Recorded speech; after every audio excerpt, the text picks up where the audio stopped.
السلام علیکم دوستو، آج میں آپ کے سامنے حاضر ہوا ہوں ایک نئی ویڈیو کے ساتھ۔ ویڈیو کی جانے سے پہلے آپ میرے چینل کو ضرور سبسکرائب کر لیں اور ساتھ ہی بیل آئیکن کو دبا لیں تاکہ آنے والی مزید ایسی ویڈیو آپ تک پہنچ سکیں۔ چلتے ہیں دوستو ویڈیو کی جانب۔ حضرت سیدنا عمر فاروق رضی اللہ تعالیٰ عنہ نے دنیا کو ایسے سسٹم دیے جو آج تک پوری دنیا میں رائج رہے ہیں اور رہیں گے۔ سن ہجری کا اجرا کیا، جیل کا تصور دیا، مؤذنوں کی تنخواہیں مقرر کی، مسجدوں میں روشنی کا بندوبست کرایا، پولیس کا محکمہ بنایا، ایک مکمل عدالتی نظام کی بنیاد رکھی، آب پاشی کا نظام قائم کرایا، فوجی چھاؤنیاں بنوائیں اور فوج کا باقاعدہ محکمہ قائم کیا۔ آپ نے دنیا میں پہلی بار دودھ پیتے بچے، معذوروں، بیواؤں اور بے آسراؤں کے وظائف مقرر کیے۔ آپ نے دنیا میں پہلی بار حکمرانوں، سرکاری عہدیداروں اور والیوں کے اثاثے ڈکلیئر کرنے کا تصور دیا۔ آپ نے بے انصافی کرنے والے ججوں کو سزا دینے کا سلسلہ بھی شروع کیا۔ آپ نے دنیا میں پہلی بار حکمران کلاس کا اکاؤنٹیبلٹی شروع کی۔ آپ راتوں کو تجارتی قافلوں کی نگرانی کرتے تھے۔ آپ فرمایا کرتے تھے جو حکمران عدل کرتے ہیں وہ راتوں کو بے خوف سوتے ہیں۔ آپ کا فرمان تھا کہ قوم کا سردار قوم کا سچا خادم ہوتا ہے۔ آپ کی مہر پر لکھا تھا عمر نصیحت کے لیے موت ہی کافی ہے۔ آپ کے دسترخوان پر کبھی دو سالن نہیں رکھے گئے۔ آپ زمین پر سر کے نیچے اینٹ رکھ کر سو جاتے تھے۔ آپ سفر کے دوران جہاں نیند آ جاتی تھی آپ کسی درخت پر چادر تان کر سایہ کرتے تھے اور سو جاتے تھے اور رات کو ننگی زمین پر دراز ہو جاتے تھے۔ آپ کے کرتے پر 14 پیبند تھے اور ان پیبندوں میں ایک سرخ چمڑے کا پیبند بھی تھا۔ آپ موٹا کھردرا کپڑا پہنتے تھے۔ آپ کو نرم اور باریک کپڑے سے نفرت تھی۔ آپ کسی کو جب سرکاری عہدے پر فائز کرتے تھے تو اس کے اثاثوں کا تخمینہ لگوا کر اپنے پاس رکھ لیتے تھے اور اگر سرکاری عہدے کے دوران اس کے اثاثوں میں اضافہ ہو جاتا تو آپ اس کی اکاؤنٹیبلٹی کرتے تھے۔ آپ جب کسی کو گورنر بناتے تو اس سے نصیحت فرماتے تھے، کبھی ترکی گھوڑے پر نہ بیٹھنا، باریک کپڑے نہ پہننا، چھنا ہوا آٹا نہ کھانا، دربان نہ رکھنا اور کسی فریادی پر دروازہ بند نہ کرنا۔ آپ فرماتے تھے ظالم کو معاف کر دینا مظلوموں پر ظلم ہے۔ آپ کا یہ فقرہ آج انسانی حقوق کے چارٹر کی حیثیت رکھتا ہے۔ مائیں بچوں کو آزاد پیدا کرتی ہیں، تم نے انہیں کب سے غلام بنا لیا۔ فرمایا میں اکثر سوچتا ہوں اور حیران ہوتا ہوں عمر بدل کیسے گیا۔ آپ اسلامی دنیا کے پہلے خلیفہ تھے جنہیں امیر المومنین کا خطاب دیا گیا۔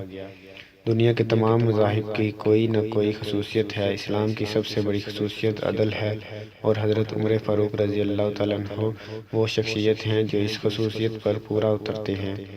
آپ کے عدل کی وجہ سے عدل دنیا میں عدل فاروقی ہو گیا۔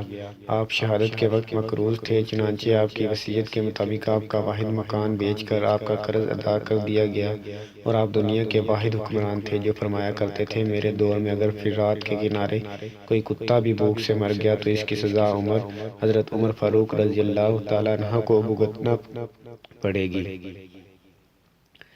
آپ کے عدل کی یہ حالت تھی کہ آپ کا انتقال ہوا تو آپ کی سلطنت کے دور دراز علاقے کا ایک چرواہا بھاگتا ہوا آیا اور چیخ کر بولا، لوگوں حضرت عمر فاروق رضی اللہ تعالیٰ عنہ کا انتقال ہو گیا۔ لوگوں نے حیرت سے پوچھا، تم مدینہ سے ہزاروں میل دور جنگل میں ہو، تمہیں اس سامنے کی اطلاع کس نے دی؟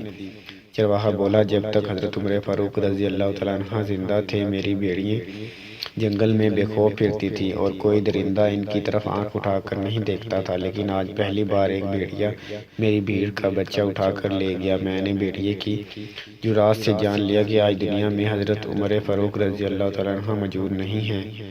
حضرت عمر فاروق رضی اللہ تعالیٰ عنہ نے اپنے دور میں جس خطے میں اسلام کا جھنڈا بھجوایا وہاں سے آج بھی اللہ اکبر کی صدائیں آتی ہیں، وہاں آج بھی لوگ اللہ کے سامنے سجدہ کرتے ہیں۔ دنیا میں الیگزینڈر کا نام صرف کتابوں میں سمٹ کر رہ گیا ہے، جبکہ حضرت عمر فاروق رضی اللہ تعالیٰ عنہ کے بنائے ہوئے نظام دنیا کے 245 ممالک میں آج بھی کسی نہ کسی شکل میں موجود ہیں۔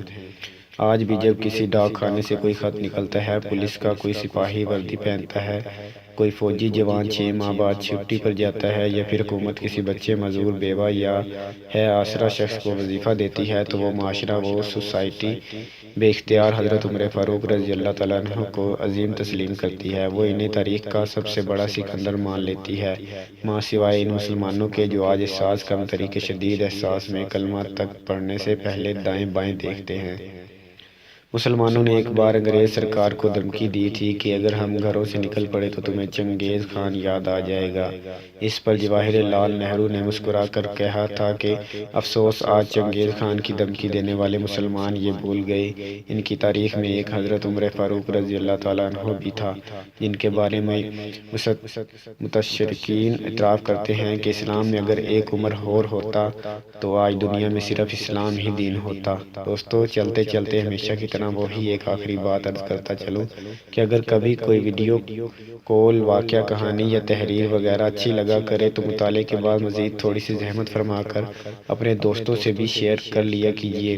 یقین کیجیے کہ اس میں آپ کا بمشکل ایک لمحہ صرف ہوگا، لیکن ہو سکتا ہے اس ایک لمحے کی اٹھائی ہوئی تکلیف سے آپ کی شیئر کردہ تحریر ہزاروں لوگوں کے لیے سبق آموز ثابت ہو۔ جزاک اللہ۔